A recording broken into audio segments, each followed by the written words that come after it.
সেই সত্তার উপরে হতাশ হচ্ছ যে বলে, আমি সেখান থেকে রাস্তা বানাবো যেখানে তুমি তোমার সমস্ত আশা হারিয়ে ফেলবে। আর আল্লাহ তাআলা নিজে কোরআনে কারিমে বলেন, না তো তোমার রব তোমাকে পরিত্যাগ করেছে, আর না তো তিনি তোমার ওপরে অসন্তুষ্ট। আমি অবাক হই সেই ব্যক্তিকে দেখে যাকে দুঃখ দ্বারা পরীক্ষা করা হয়েছে, আর তারপরে এই আয়াতকে অস্বীকার করে। তুমি ছাড়া কোনো মাবুদ নেই, তুমি পবিত্র, সুমহান, আমি নিশ্চয়ই জালিমদের অন্তর্ভুক্ত।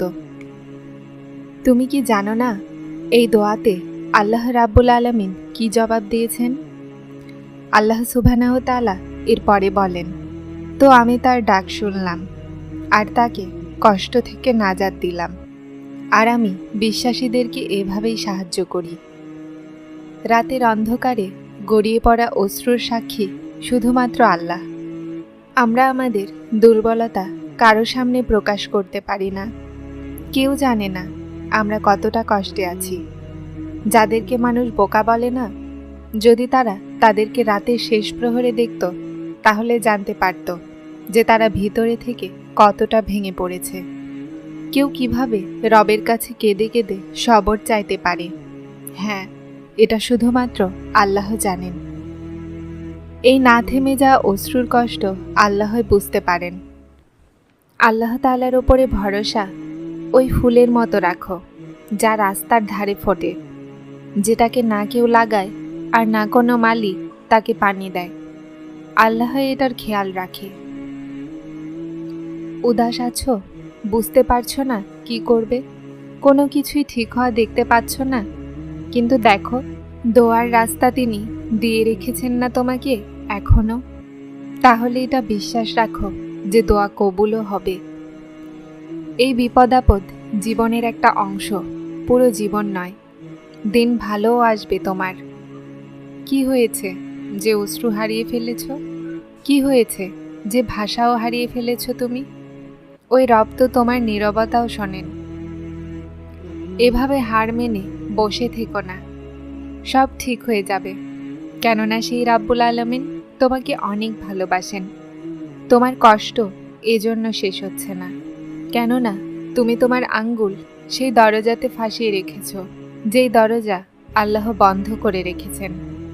আর তুমি তার কারণকে আজ পর্যন্ত বুঝতে পারোনি, কেননা তিনি তোমাকে দুঃখ দিচ্ছেন না, বরং দুঃখ থেকে বাঁচাচ্ছেন। সেই মুহূর্তের কারণ তো শুধুমাত্র আল্লাহই জানেন। যখন মানুষ সিজদায় পড়ে কাঁদতে লাগে, কোনো পর্দা তখন পরিস্থিতির মাঝামাঝি থাকে না। এই দুঃখের কারণে যখন আল্লাহর সাথে কথা বলে। আমরা একা তখন হই না যখন আমাদের আপনজন আমাদের ছেড়ে দেয়। আমরা একা তখন হই যখন আমরা নিজেকে একা মনে করি, যদিও তোমার রব তোমার নিঃশ্বাসের থেকেও নিকটে। সেই সমস্ত মানুষ যারা নিশ্চিন্ত থাকে, তাদের অন্তরে আল্লাহ থাকে। একটা কথা সবসময় মনে রাখবেন, ওই রব আপনাকে অনেক ভালোবাসেন। উনি সেখান থেকে বাঁচান যেখান থেকে কেউই বাঁচাতে পারবে না। উনি সেখানে শোনেন যেখানে কেউই শুনতে পারবে না। উনি সেখানে দেন যেখানে কেউ দিতে পারবে না। উনি তখন মাফ করে দেন যখন কেউ মাফ করতে পারবে না। আর তিনি আমাদেরকে তখনও কবুল করে নেন যখন আমরা নিজেকেও কবুল করি না। তার ভালোবাসায় চোখ বন্ধ করে বিশ্বাস রাখুন। উনি আপনাকে কোনো তুফানে একা ছাড়বেন না। উনি আপনাকে সামলে নেবেন। শুধু আপনার রবের সাথে জুড়ে থাকুন। বাতাসের মতো গতিশীল এই জীবনে আল্লাহ এমন এক আশ্রয় যে কখনো পড়ে যেতে দিবে না, কখনো ভেঙে টুকরো হতে দিবে না। মানুষ আশ্রয় হয় কিন্তু সামলানোর জন্য নয়, বরং পুনরায় ভেঙে দেওয়ার জন্য। আশা কি কেবলমাত্র আল্লাহর ওপরেই রাখো, ভরসা শুধুমাত্র তাকেই করো। প্রতিটা সমস্যার একটা রাস্তা উনি খোলা ছাড়েন, আর সেই রাস্তা সবর আর তাওয়াক্কুলের মাধ্যমেই পাওয়া যায়। কেননা তিনি একাই যথেষ্ট, একমাত্র মালিক এবং খালিকও। উনি সব কিছু ঠিক করে দিবেন। এই আয়াতকে মনের তাসবিহ বানিয়ে নাও। আল্লাহ তোমার মনের আশ্রয়স্থল হয়ে যাবেন। যখন ইব্রাহিম আলাইসাল্লামকে আগুনে ফেলা হলো, যখন রাসূলে পাক সাল্লাল্লাহু আলাইহি সাল্লামের সামনে শত্রুদের একটা ফৌজ এসে দাঁড়িয়েছিল, তো তখন তাদেরও আশ্রয় শুধুমাত্র আল্লাহ ছিল, যিনি এখন তোমারও আশ্রয় হবেন। আল্লাহ কোরআনে কারিমে বলেন, আর আল্লাহ ছাড়া না আছে তোমার কোনো বন্ধু আর না কোনো সাহায্যকারী। পরীক্ষা কোনো কষ্টের রূপেই আসুক না কেন, সেখানে সবরের হুকুম দেয়া হয়েছে। আল্লাহ যেখানে বিশ্বাসীদের জন্য সফলতার ঘোষণা দিয়েছেন, সেখানেই সবরকারীদের জন্য পুরস্কারেরও উল্লেখ করেছেন। তাই অভিযোগ ছেড়ে দাও, নিশ্চয়ই সবর হলো উত্তম প্রতিষেধক। যারা কোরআনের সাথে জুড়ে যায় না, তারা তারপর জীবনের প্রতিটা লড়াই জিতে যায়।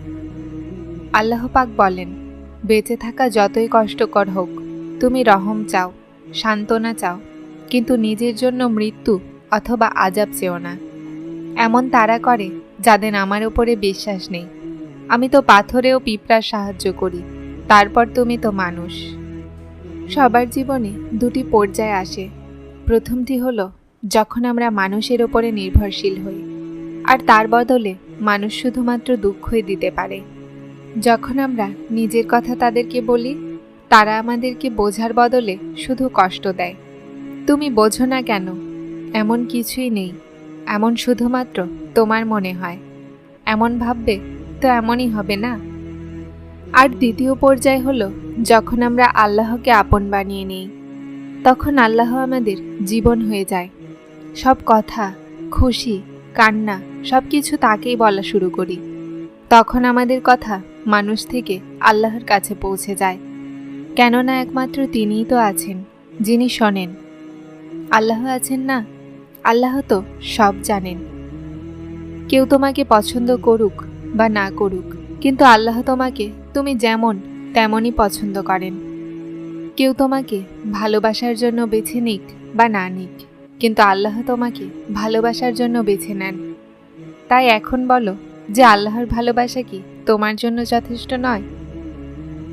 যারা চ্যানেলে নতুন এসেছেন তারা সাবস্ক্রাইব করে হেদায়েতের সাথে থাকুন। আসসালামু আলাইকুম।